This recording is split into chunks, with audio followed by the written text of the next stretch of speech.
Bonjour les amis et bienvenue dans cette vidéo de présentation de l'Olympico entre l'Olympique de Marseille et l'Olympique lyonnais.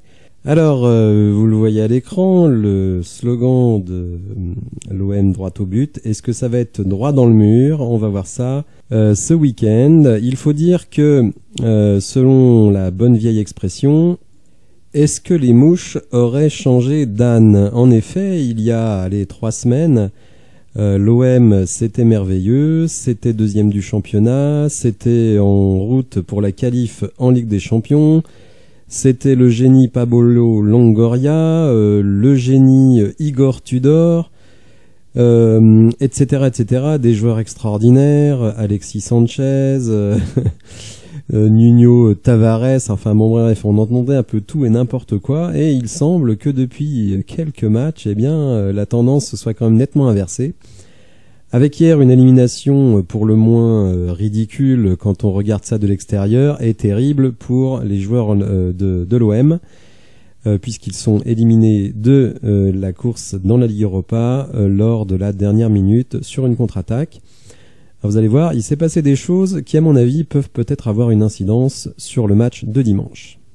Alors en effet, beaucoup se sont posé la question, alors que le match entre le Sporting Lisbonne et l'Eintracht Francfort était terminé.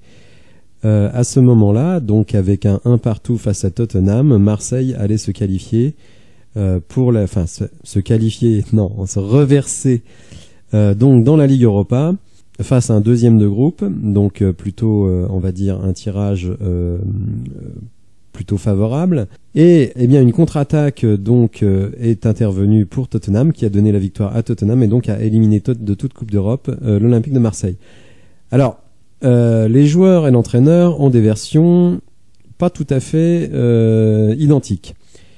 D'un côté, certains joueurs, et notamment Amin Harit, qui a dit clairement que si ils avaient su, les joueurs, que à 1-1 ils étaient qualifiés, ils étaient reversés en Ligue Europa, ça changeait absolument la vision des choses. Matteo Guendouzi a été plus consensuel en disant qu'il y avait eu un manque de clarté dans la communication. Et Igor Tudor, lui, a changé de version, puisque dans un premier temps, il a dit non, il y avait trop de bruit dans le stade, on n'a pas pu faire passer la consigne. Donc en gros, la consigne, c'était de dire on joue la Ligue Europa. Et ensuite, on apprend que pas du tout. En fait, c'était une volonté du staff de ne pas donner le résultat aux joueurs pour qu'ils jouent à fond, aller chercher la victoire face à Tottenham pour se qualifier pour les 8e de la Ligue des Champions. Alors évidemment, cette différence de vue entre les joueurs et le staff technique peut générer de fortes tensions. Déjà que les tensions étaient importantes, puisque certains joueurs quand même majeurs de la saison passée, comme Dimitri Payet et Gerson, se retrouvent totalement placardisés. Vous me direz, on connaît très bien ça à l'OL, avec notamment Boateng et Houssem Aouar. Et notamment Payet, c'est un joueur, c'est quelqu'un qui a beaucoup d'influence dans le groupe et qui évidemment doit vivre mal la situation, lui qui aurait sans doute été utile en rentrant hier pour ne serait-ce que conserver le ballon. Donc vous le voyez, à l'OM, potentiellement ça peut être explosif entre certains joueurs et l'entraîneur. Au-delà de ça, la dynamique de résultat n'est pas bonne du tout, même si parfois, on va dire, sur le terrain, c'est moins mauvais que ce que laisse présager le résultat. Donc vous voyez, 4 victoires lors des 5 derniers matchs. Strasbourg, certes, un match nul, mais un match nul qui équivaut à une défaite quand vous menez 2-0 face à une des dernières équipes du championnat et que vous refaites monter 2-2. D'ailleurs, Marseille avait perdu contre Ajaccio, un des derniers du championnat également.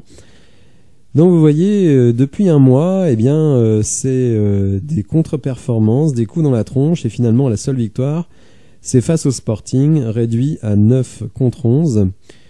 Donc sans doute une confiance très entamée de la part des joueurs de l'Olympique de Marseille.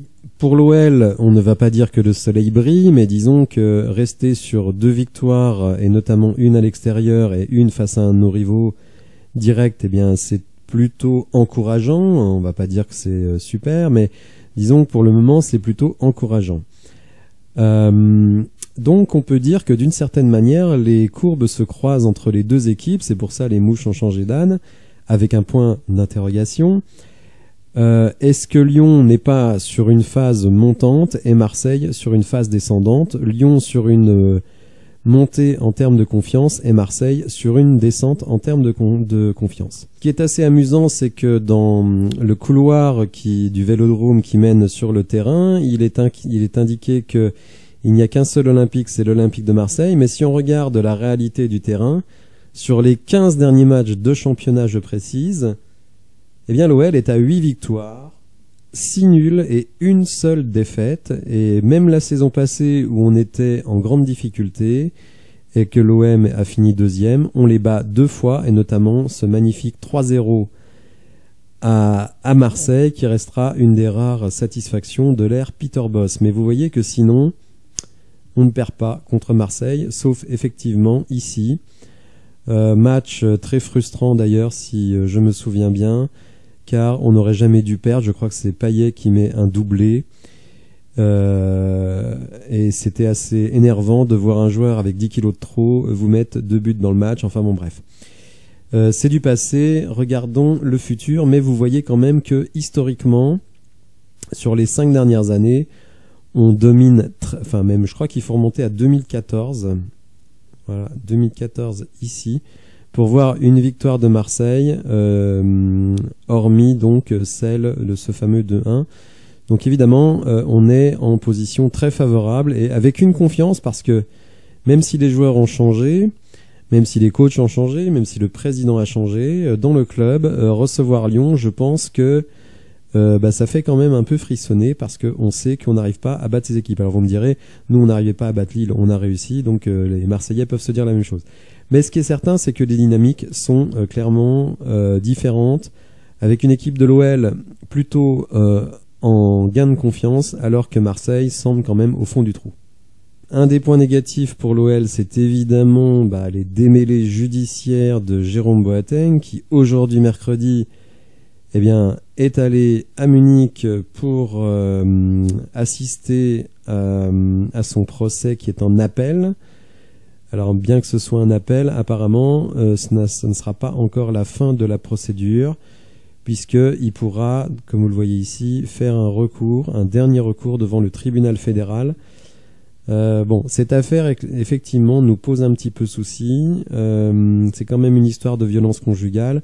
Et pour l'OL qui s'engage pour les femmes, notamment dans le sport, et pour contre les violences, pour l'environnement, etc., avoir un de ses leaders sur le terrain qui est mêlé à ce genre d'affaires, sans oublier l'affaire qui a été sortie par les journaux où on accuse en gros Boateng d'avoir poussé son ex-compagne au suicide. Évidemment, tout cela fait extrêmement tâche.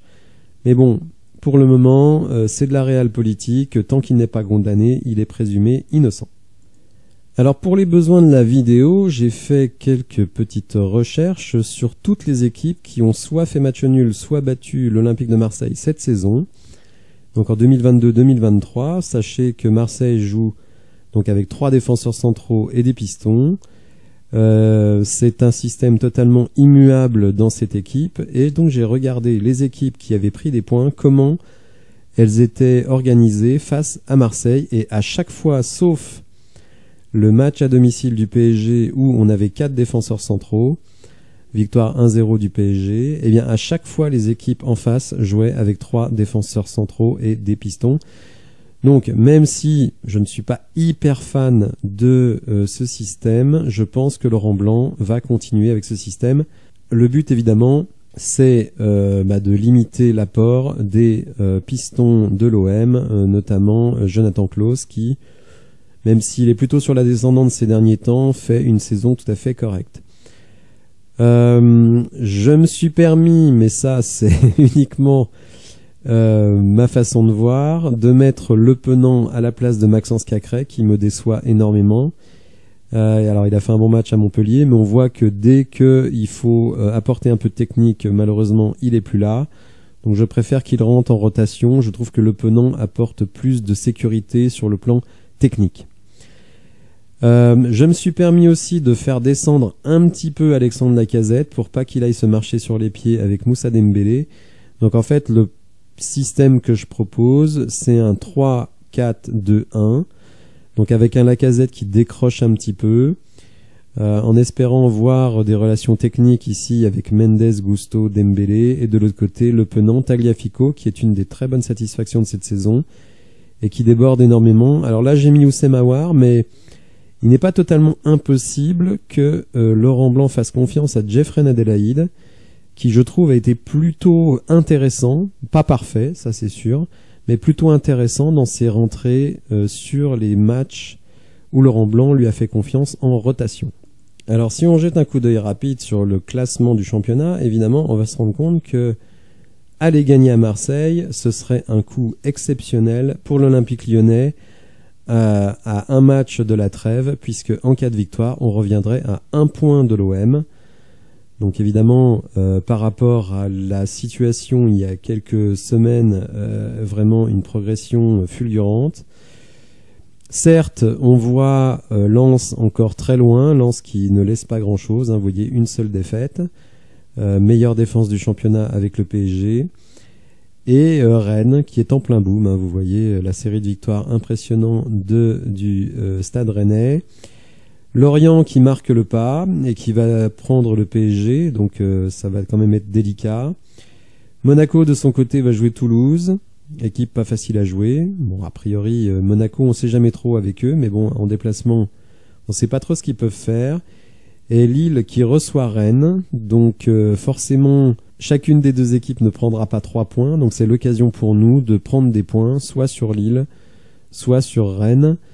Donc on peut faire une très très bonne opération si on s'impose à Marseille. Pour ma part, je me contenterai d'un point.